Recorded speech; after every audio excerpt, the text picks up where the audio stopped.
Siguria ushqimore, një nga shtyllat thelbësore për mbrojtjen e shëndetit publik, vazhdon të mbetet ndër problemet më të mëdha në vendin tonë. Rastet të përsëritura tregojnë për mungesën e kontrolleve dhe për nevojën urgjente për masa të menjëhershme mbikëqyrje. Pas ngjarjes së rëndë me elmimin e fëmijëve në një kopsht në Gramsh dhe zbulimit të rreth 4 tonëve mish deri të infektuar me salmonel, që dyshohet se shpërndar në treg, një tjetër denoncim tronditës vjen nga qyteti i Shkodrës.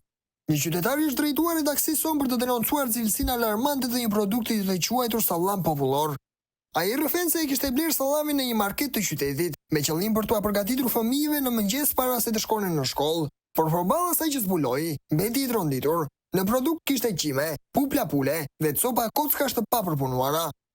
Përshëndetje, jam një banor i Shkodrës, kam bler sallam popullor në supermarket, më ka dalë me pupla pule dhe me kocka pule të papërpunuara, e me qime, ju bëj thirrje të gjithëve të mos i ushqijnë fëmijët me këto gjëra të dëmshme kancerogjene.